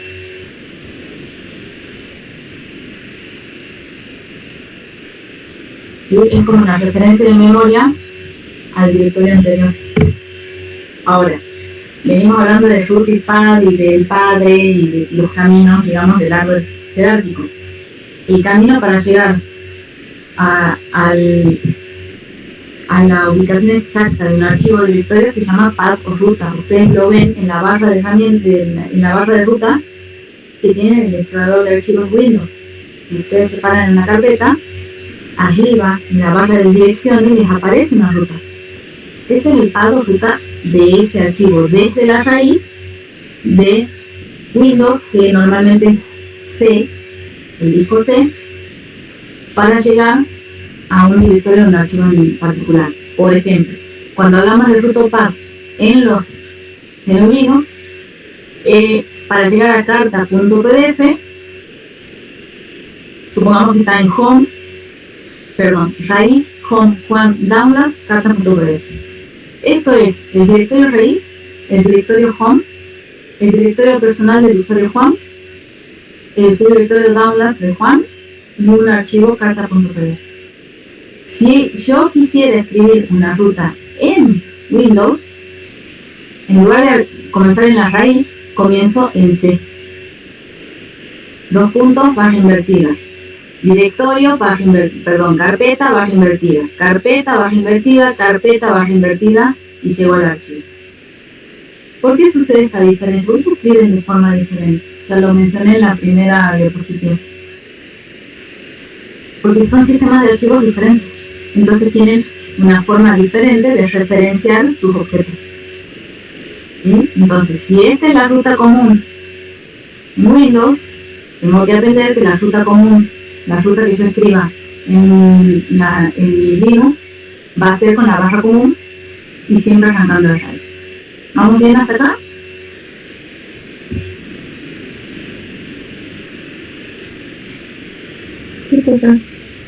Bien. Ahora, uno de los puntos más importantes, ruta absoluta y ruta relativa. ¿Sí? Cuando yo hablo de ruta, ¿por qué? ¿Por qué vemos ruta? Yo volvemos a recordar, estoy en consola, yo no estoy viendo gráficamente dónde estoy ubicado. ¿Sí? Y si yo tengo que copiar, mover, renombrar, trasladar archivos, crear directorios, eliminar archivos, eliminar directorios, tengo que hacerlo dentro de la estructura de directorios del sistema. La única forma de hacerlo en forma correctamente, es utilizando rutas. ¿Para qué? Para saber dónde estoy parado y a dónde tengo que ir, y dónde están, en qué directorio está lo que yo necesito modificar, hacer o crear. ¿Sí? Y por eso es tan importante el manejo de rutas. Ruta absoluta. La ruta absoluta es el camino que se sigue desde la raíz del árbol de directorios hasta el objeto donde yo quiero llegar, ya sea un directorio o un archivo. ¿Sí? La ruta absoluta señala la ubicación de un archivo o directorio desde el directorio raíz del sistema de archivos. No es que yo pongo la barra invertida y ya lo convierto en ruta absoluta. No, es el camino exacto a seguir desde la raíz, desde la barra, hasta el archivo que yo quiero llegar. ¿Sí? En el caso de la ruta absoluta, no importa en qué directorio yo estoy ubicado. O sea, no importa cuál es mi directorio actual. La ruta absoluta siempre, a un objeto, siempre es la misma desde donde yo esté parado. Supongamos, y ubiquémonos en este arbolito de ejemplo que está en la diapositiva. Si yo estoy parado en el directorio Laura, o sea, si mi directorio actual es Laura, ¿cuál es la ruta absoluta al archivo carta.txt? Si la definición de ruta absoluta me dice que es la ruta que comienza por la raíz, si yo tengo que escribir la ruta absoluta desde mi directorio actual Laura, la ruta absoluta carta.txt va a ser raíz, home, pose, carta. Sigo el camino de las ramas. No importa dónde estoy parado, porque la ruta absoluta es única. Y siempre la misma para un determinado objeto. Yo estoy ubicado en Laura, la ruta absoluta es barra home, barra José, barra el archivo carta.txt. Si yo estuviese parado en bar, ¿cuál es la ruta absoluta de carta.txt? ¿Me pueden responder?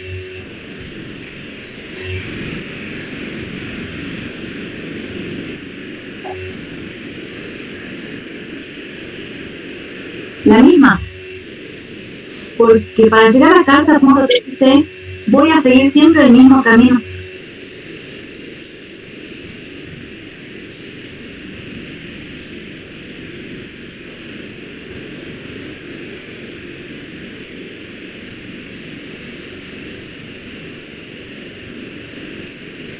No dejaron ningún mensaje en el... Bien.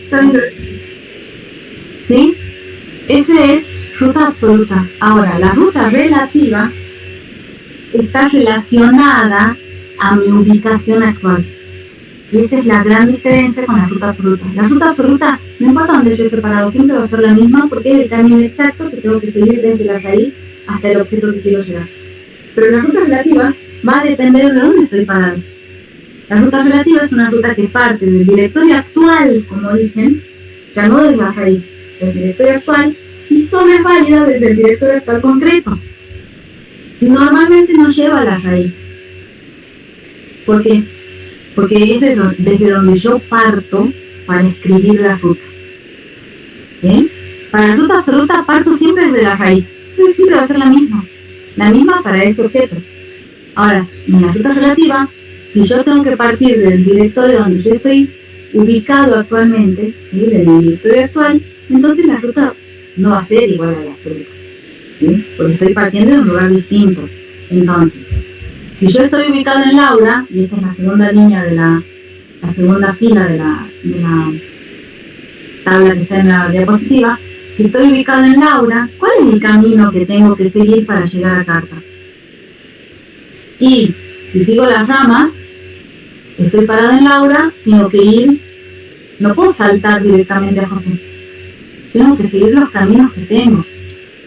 Para ir a José, tengo que ir primero al padre de José, que es el padre de Laura también. Entonces, de Laura voy a home, de home voy hacia José y de José llego a carta. No estoy, fíjense, no estoy incluyendo la raíz en el camino, porque es relativo a donde yo estoy parado actualmente. Entonces, ¿qué tengo que hacer? De Laura, ir hacia el padre de Laura, y recién ahí avanzar hacia José. Y recién ahí puedo entrar a carta.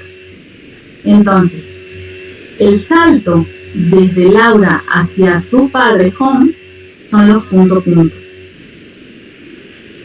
De ahí avanzo hacia el directorio José y de ahí hacia el archivo carta. La barra, la primera barra que yo ponga en una ruta, esa es la raíz. De ahí en más, las barras siguientes son las que me separan o sirven de separador para los directorios y subdirectorios. ¿Sí? Vemos un ejemplo. Otro ejemplo parecido. Si mi directorio actual es usuario 1, bueno, es parecido, ¿sí? La ruta absoluta al directorio de documentos siempre va a partir de la raíz. La ruta absoluta parte de la raíz. No es que yo le pongo la raíz arbitrariamente. Parto desde la raíz y tengo que llegar al directorio de documentos. Entonces voy a raíz, home, usuario 2, documentos. Todo eso es la ruta absoluta. Si yo estoy parado en boot, la ruta absoluta a documentos va a ser exactamente la misma, porque arranco en la raíz, home, usuario 2, documentos. No importa dónde esté parado, la ruta absoluta siempre va a ser la misma a ese directorio. Ahora, si yo estoy ubicado en usuario 1 y quiero la ruta relativa al directorio de documentos, tengo que seguir el caminito de las ramas, digamos, ¿sí? Entonces tengo que hacer usuario, saltar hacia home, que es el padre del usuario 1, y desde home avanzar hacia usuario 2 y recién ahí llego a documentos.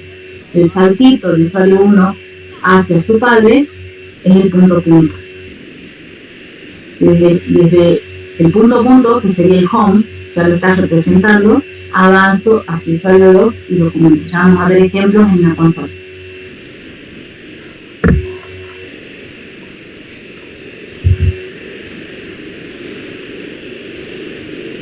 Vamos a ver rápidamente 3 comandos para poder ubicarnos dentro de la consola y pasamos a consola, ¿sí?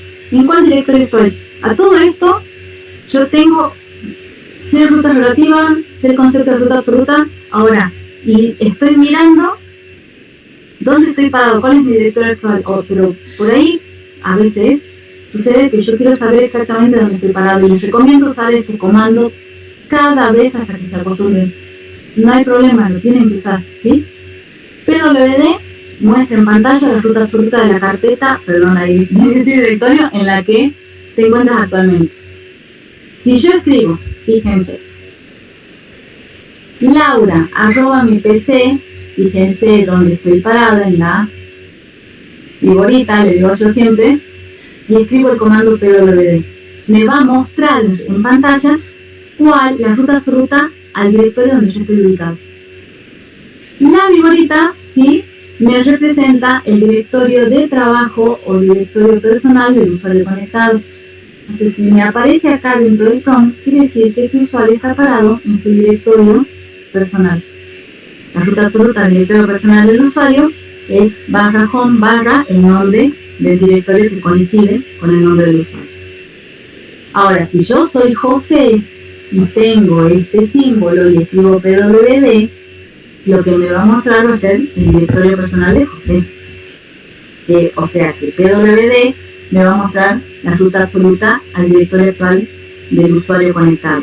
Y en este caso la vigulilla me muestra o representa el directorio de trabajo del usuario conectado. Entonces, acá el usuario conectado era Laura, entonces me va a mostrar el home de Laura. En este caso, el usuario conectado es José, entonces me va a mostrar el directorio de José. Ahora sigo siendo José y mi prompt me muestra vigulilla /documentos. Yo quiero saber el camino completo, quiero saber la ruta absoluta al directorio actual donde estoy parado. Entonces escribo PWD y me muestra el resultado en pantalla, que es la ruta absoluta a documentos donde está parado José en ese momento. Si José está en /lib y escribo PWD, me va a mostrar la ruta absoluta al directorio lib. ¿Sí? CD, ya sé dónde estoy parado, ya puedo ubicar con PWD dónde estoy parado en consola. Ahora necesito que trasladarme, porque yo no voy a estar siempre en el mismo lugar. Quiero ir de un directorio a otro, quiero trasladarme de directorio porque necesito trabajar. Entonces utilizo el comando cd, change directory, ¿sí? Entonces me quiero cambiar de directorio. CD tiene varias formas y varias opciones para utilizar. Puedo utilizarlo solito, puedo decirle a dónde quiero ir directamente, ¿sí? En el caso de escribir cd espacio, el nombre de un directorio, me va a llevar a ese nombre, a ese directorio. Ahora, ¿qué es lo importante acá? Yo tengo que decirle exactamente a qué directorio quiero ir y lo tengo que escribir bien al camino, tengo que escribir bien la ruta del directorio al cual quiero ir. Si yo la escribo mal, ¿qué pasa? El sistema operativo no la conoce, no la ubica. Entonces es importante escribir los nombres de las a donde voy, de los directorios, en forma correcta. Y todo tiene que ver donde yo estoy parado en ese momento, ¿sí? Entonces, cd, el nombre del directorio, me lleva al directorio, pero este directorio puede incluir una ruta. Cd solito, siempre, donde yo esté ubicado, si estoy 20 subdirectorios adentro de algo y escribo cd solito, me lleva a mi directorio personal, es como que me lleva a casa, ¿sí? Cd espacio barra, por supuesto, lleva a la raíz. Si soy un usuario normal, lo único que puedo hacer es verla, porque no puedo modificar nada. cd espacio punto me deja en el directorio actual. Y cd espacio punto punto, punto punto del padre, me lleva a mi directorio anterior. Y luego tengo el comando ls, estoy apurando para pasar a la consola. El comando ls significa list. Me lista, me hace un listado del contenido de un directorio, de un subdirectorio. Tiene, por supuesto, sus opciones, esto lo pueden ver en el mando. Si yo escribo ls, el nombre de un directorio, y este nombre de directorio puede incluir una ruta, me muestra el contenido. Luego tengo varias opciones. Si le agrego "-a", me muestra el contenido del directorio incluyendo los ocultos. "-l", me muestra el contenido del directorio en forma detallada. "-r", me muestra el contenido de ese directorio y el contenido de sus subdirectorios. Este R debería ser un recursivo, ¿sí? Recursivo quiere decir que aplica este comando en todos los subdirectorios también. Si escribo "-s" mayúscula, ordena los resultados por tamaño de archivo, y ls tiene un montón de opciones, todas combinables, ¿sí? Yo puedo poner "-la", entonces me muestra el contenido detallado del directorio, el contenido detallado del directorio más los archivos ocultos también, ¿sí? O puedo poner "-ls" y me muestra el contenido detallado ordenado por tamaño, supongamos, ¿sí? Tengo mkdir, que es un comando para crear directorios, porque se los estoy enseñando para que ustedes puedan practicar, porque el trabajo práctico que van a tener ahora, y lo pueden hacer durante la semana, antes del sábado que viene la clase con el profe Juan, para que ya tengan práctica. Mkdir, make directory, me permite crear directorios de esta forma, ¿sí? Mkdir crea el directorio, que yo le escribo acá, bien sería el nombre del directorio, pero lo va a crear donde yo estoy parado. Entonces, si yo escribo mkdir con una ruta, lo va a crear donde yo le diga que lo puede crear si yo tengo permiso. Entonces, esos detalles tengo que saber manejar, porque crear un directorio depende, si yo escribo así nomás, depende de donde estoy parado que lo va a crear, ¿sí? Ya es más práctica. Puedo crear varios directorios a la vez, puedo crear un subdirectorio de un directorio que ya exista, o con la opción o el modificador "-p", puedo crear ramas completas de directorios, ¿sí? En este caso, en el primer caso, mkdir dir3 barra dir4, dir3 tiene que existir para poder crear dir4. Si yo antepongo la opción "-p", en este caso dir5 y dir6 no existen y se crean los dos, dir6 como hijo de dir5. Se crea, por supuesto, primero dir5 y después dir6.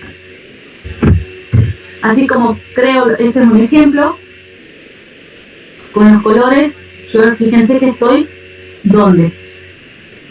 Estoy con el primer prompt, jpérez@mipc, igualita, ejecuto pwd para saber dónde estoy parado. Si yo dudo, ejecuto pwd. No hay otra, ¿sí? Estoy en home jpérez, o sea que estoy en el directorio personal de jpérez. Y de ahí en más, jpérez va a crear toda esta estructura de directorios para poder practicar, ¿sí? Entonces, estoy en home jpérez y escribo mkdir libros. ¿Dónde va a ser creado libros? En el directorio actual donde está parado. ¿Por qué? Porque yo no estoy escribiendo ninguna otra ruta acá. ¿Sí? Entonces, mkdir, el nombre del directorio, lo va a crear exactamente donde está parado. ¿Dónde está parado? En homepage, JPS. Entonces, crea libros.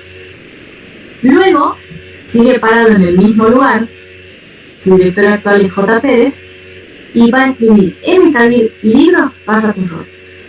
Como el libro ya existe, va a crear dentro de libros terror. Si libros no existiera, no crea ninguno de los dos. Va a dar error, porque libros no existen. Ahora, y va a crear terror. Ahora, si yo quiero crear la rama Agenda Agosto, las dos al mismo tiempo, directamente utilizo la opción "-p". mkdir, siempre fíjense que estoy parado en el mismo lugar. "-p, Agenda Agosto. Y en este caso, al tener la opción "-p", le avisa al sistema operativo, le avisa al comando que tiene que crear el primer directorio y luego, como hijo del primero, el segundo directorio ya escrito. ¿Sí? Y como último comando que vemos ahora, rmedir y rm. ¿Por qué? Para que ustedes puedan practicar eliminando directorios. ¿Sí? Rmedir elimina directorios siempre y cuando estén vacíos. Y rm elimina directorios y archivos. Para que rm borre directorios, tengo que utilizar la opción "-r", si no, no lo borro. Y borra directorios que estén, y lo borra completamente, ¿sí? Así que no guarda con borrar cosas, no corresponde, ¿sí?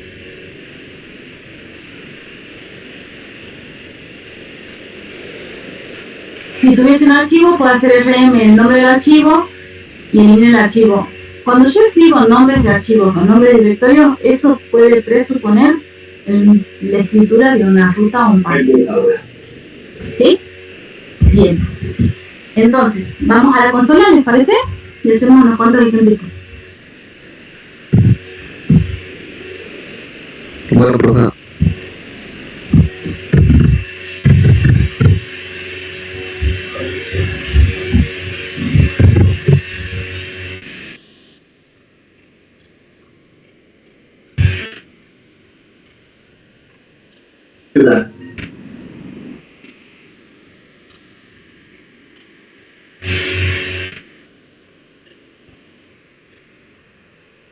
Bien, vamos a ver. Acá está el usuario Virginia en el equipo que se llama Debian. ¿Y dónde estoy ubicado? En el directorio personal del usuario conectado. Supongamos que yo quiero ir al directorio padre de ese usuario. ¿Cuál es el directorio padre de este usuario? Home. Si yo quiero ir al directorio padre, tengo dos formas de escribir. Puedo usar ruta absoluta o puedo usar ruta relativa. Si yo usara ruta absoluta, ¿qué tendría que escribir? La barra. Y el directorio home. Y el directorio home. Esa es la ruta absoluta al padre del directorio Virginia. ¿Sí? Entonces, cuando haga Enter, me lleva, porque no hay ninguna restricción, me lleva al directorio home.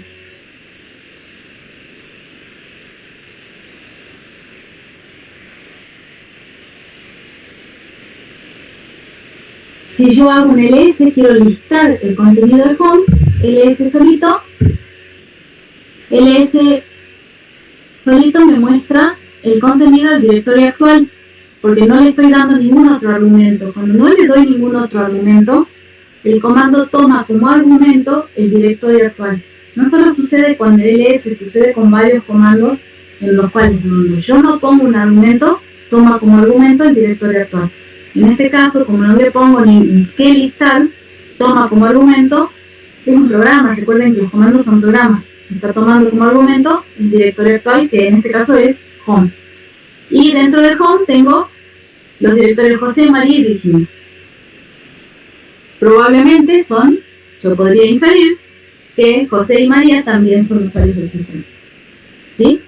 Si yo quiero ir al directorio Virginia, tengo dos formas de hacerlo. Nuevamente, con ruta absoluta o consulta relativa. Si yo escribiera consulta absoluta para ir al directorio Virginia, ¿qué tengo que escribir? También barra home y barra seleccionando al usuario. Exactamente. Entonces, que yo ya lo tenía acá arriba, es la ruta absoluta al directorio de Virginia. La ruta absoluta. Ahora, yo sé que Virginia es hijo de home. Y yo estoy parada en home. Si yo sigo la ramita desde home, desde donde yo estoy parada,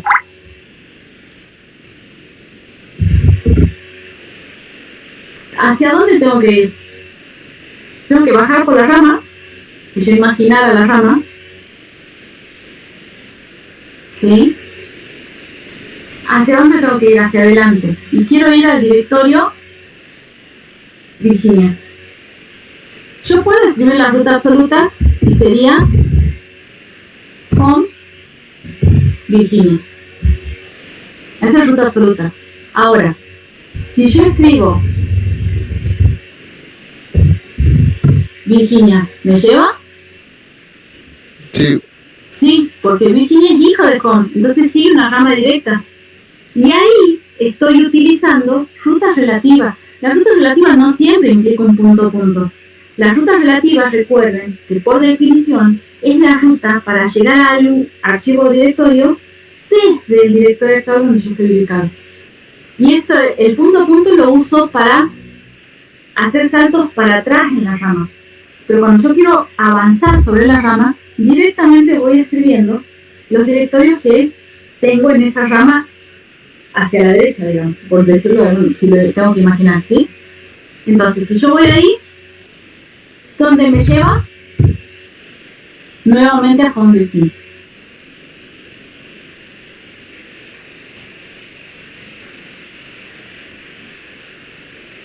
No me acuerdo qué tiene. Esto tiene varios archivos. Fíjense que los nombres de directorios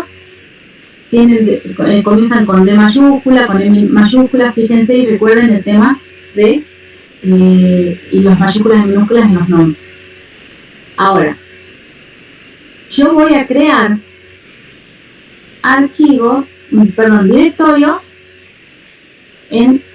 quiero ver el contenido de documentos, pero siempre de donde estoy parado, no me voy a mover de ahí. Si yo quiero ver el contenido del directorio documentos, ¿qué tengo que escribir? Quiero listar documentos. ¿Documentos de quién es hijo? la carpeta de Virginia. De el directorio Virginia como carpeta. ¿Sí? Entonces, puedo usar, si yo usara ruta absoluta, ¿qué tengo que escribir? Documentos. Todo esto tengo que escribir. Si uso ruta absoluta. Y lo va a hacer. Me va a listar, bueno, esto no tiene nada.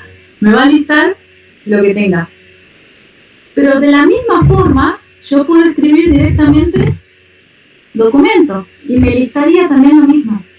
Vamos a crearle algo a documentos para ver. ¿Por qué escribo tan rápido? Porque cuando escribo el indicio de algo y presiono la tecla Tab, me autocompleta. Y es un buen método para escribir rutas porque no me autocompleta si la ruta no existe. Si yo escribo docu, estoy presionando la tecla Tab y no me autocompleta. ¿Por qué? Porque no hay directorio llamado doc con minúscula. Con minúscula, exactamente. En cambio yo escribo doc y presiono la tecla Tab y me autocompleta. Es una forma de escribir bien es un tip para escribir bien los pads, ¿sí? Si no existe, o sea, si no avanza con la tecla Tab es porque algo estoy escribiendo mal, ¿sí? Vamos a crearle directorios de documentos para que los podamos listar. MKDIV y siempre donde estoy parado, no voy a usar otra cosa. Yo quiero crear directorios dentro de documentos. Una forma, hay muchas formas de hacerlo, es Como documentos existe, voy a crear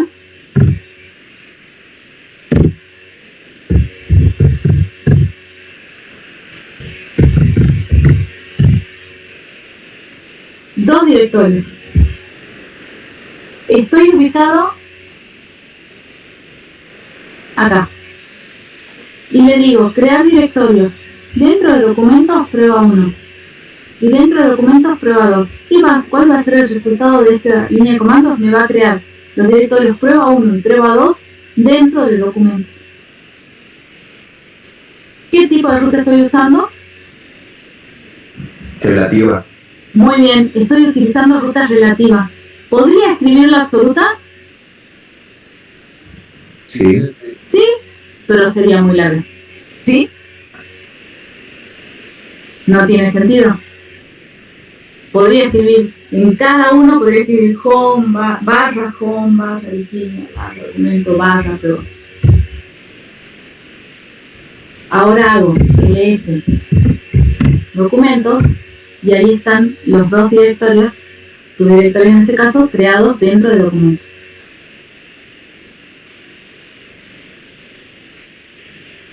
Fíjense, yo no tengo ninguna ayuda visual. Tengo que buscar la información. La busco con el prompt, la busco con los ls. Si yo no sé dónde está el directorio, dónde está el archivo, de quién depende, busco con el ls y lo uso con pwd. Hay un comandito que siempre es un problemilla, pero no lo tengo instalado.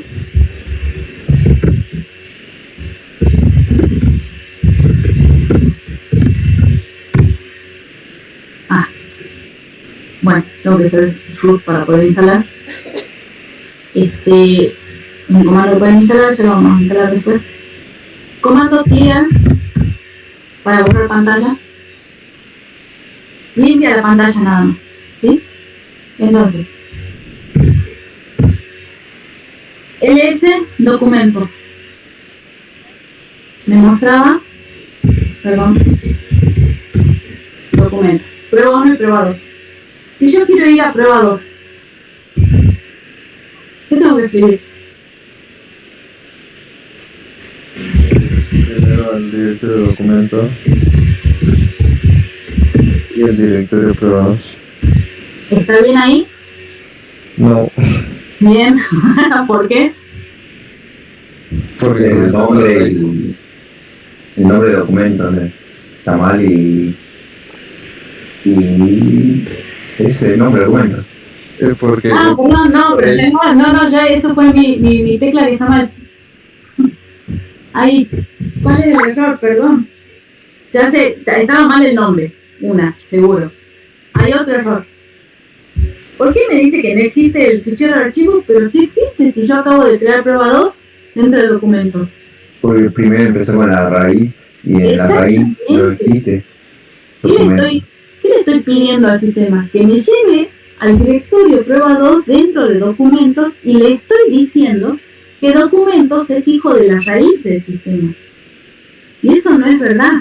Yo ahí no estoy usando una ruta absoluta, yo estoy inventando una ruta. ¿Sí? La ruta absoluta comienza de la raíz, pero tiene que ser una rama verdadera. No es que comienza con raíz o se antepone la raíz. Es la ruta que se inicia desde la raíz hacia el directorio que yo necesito, ¿sí? Entonces, el error es, ¿y por qué estoy resaltando el error? Porque es un error que cometen. Y en la consigna se les dice con ruta absoluta y ponen cualquier ruta y le chantan la raíz. Y eso no lo convierte en absoluta, ¿sí? Entonces, si yo escribo así, me lleva efectivamente con ruta relativa a prueba 2. ¿Por qué es con ruta relativa? Directamente, como documentos es hijo del directorio Virginia, voy directamente, avanzo. Si yo escribo un pwd, me va a mostrar la ruta absoluta. ¿Sí? Ahora, estoy en prueba 2. Quiero ir hacia documentos. ¿Hace falta que yo escriba td ¿Puedo escribir la ruta absoluta? Por supuesto que puedo escribir la ruta absoluta, pero no tiene sentido. Y yo lo único que quiero hacer es un paso atrás. Entonces, para hacer un paso atrás, era punto, punto. El punto, punto es un puntero, me salió la palabra. El punto, punto representa, el archivito punto, punto es un puntero al directorio padre. Y el punto solito es un puntero hacia sí mismo. Imagínense ahora cómo se va armando toda la estructura de directorio, cómo sabe el sistema operativo quién es quién. Cada directorio tiene un puntero hacia su padre y un puntero hacia sí mismo. Entonces, con esos punteros se arma la jerarquía, la estructura, ¿sí? Si yo escribo cd punto, y este punto, punto, punto, ruta relativa, ruta absoluta, todo esto se utiliza para todos los comandos en los cuales se incluyan directorios y archivos, ¿sí? En todo funciona igual. Si yo escribo cd punto, ¿a dónde voy? A ningún lado, me quedo donde estoy, porque punto es el nombre de un archivo que es un puntero hacia el mismo directorio. No importa dónde esté, me quedo donde estoy. Ahora, si escribo cd punto punto, le estoy pidiendo, ese punto punto es un puntero al directorio anterior, al directorio padre. ¿A dónde me voy a ir? Documentos. A documentos. Pero DVD me quedé en documentos. Puedo crear uno de los archivos de directorios de el directorio Virginia era imágenes. No usemos descargas. ¿Puedo crear desde documentos un directorio en descargas? Sí. Bien, yo ya estoy en documentos. Documentos es hijo de Virginia. Descargas también es hijo de Virginia. Entonces, puedo hacer un saltito para atrás, llego a Virginia y de Virginia avanzo hacia descargas y ahí le creo otro directorio. Me voy al directorio padre, llego al directorio donde yo quiero y voy a escribir y voy a crear un directorio prueba 3 dentro de descargas. Voy a hacer un ls de descargas y acá está creado prueba 3.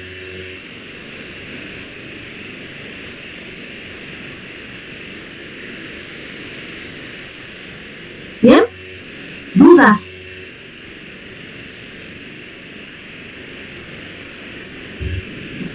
No hay dudas. Bien. Qué bueno. Ahí me estaban escribiendo, yo me estaba viendo el chat.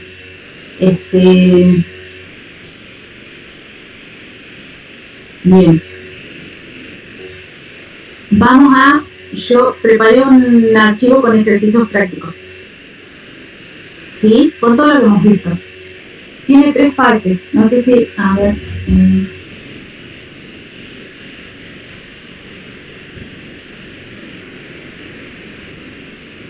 ¿Me están viendo? Sí. Sí, perfecto. Son ejercicios sencillos, pero yo les pido que que completen este práctico para poder arrancar el sábado que viene con la clase del profe Juan bien preparados, ¿sí? Cosa que entiendan de fondo lo que se explica en la próxima clase. El contenido de este práctico es primero ejercicios prácticos para realizar en consola con los comandos que vimos, luego sigue un cuestionario teórico de rutas absolutas y relativas para que ustedes autoevalúen si lo entienden, y luego el que quiera es el desafío del administrador novato. Tiene un ejercicio re sencillo pero que está bueno hacer la práctica, ¿sí? Tienen los ejercicios prácticos. Son 20 ejercicios prácticos, parecen mucho, pero en realidad todos son una sola línea de comandos que tienen que escribir. tienen un cuestionario teórico que tienen que marcar la respuesta correcta. ¿Sí? Por ejemplo, veamos la primera. Si un estudiante escribe CD documentos y la terminal devuelve un error, ¿cuál es la causa más probable? ¿Sí? Y marcan. ¿Cuál es las siguientes rutas? Es una ruta absoluta. Veamos el punto 2. ¿Ustedes qué dicen? ¿Cuál de las siguientes rutas es una ruta absoluta? La C. La C. ¿Por qué? No solo comienza con raíz, sino que es verdadera. Si no, vamos a caer en lo de barra documentos. Entonces acá es importante conocer, no absolutamente de memoria, pero sí conocer la estructura estándar de los directorios de la distribución que yo estoy usando. Yo sé que var es un directorio hijo de la raíz sí o sí. La raíz no se modifica, no se le agregan directorios ni nada por el estilo. Siempre se utilizan los directorios que ya existen en el estándar. ¿Sí? Bien. Y luego tienen el desafío del administrador novato, pero es siempre usando los comandos que vimos recién. ¿Sí? Son 6 pasos que tienen que escribir para poder lograr este objetivo. ¿Sí? No usar el entorno gráfico. Tienen que usar la consola. Pueden utilizar la consola que yo estoy usando, que es el simulador. Pero siempre ahí dentro de la consola. Bien. Los chicos ya le van a poner, el archivo lo pasamos al grupo de WhatsApp. Ahí lo tienen al archivito que les acabo de mostrar. ¿Les parece? Son las 6 de la tarde, ya estamos un montón. Me encanta. Los chicos se encargan de la asistencia. Sí, ellos tienen las conexiones. Muchas gracias por asistir, me encantó. Sí, estoy muy contenta que les interese este tema. Muy feliz. Y bueno, nos vemos el próximo sábado. Les toca con el profe Juan. Y ya el tercer sábado, seguro que estamos el profe Juan y yo, o yo sola, no sé, ya nos organizamos. ¿Sí? Cualquier duda, bueno,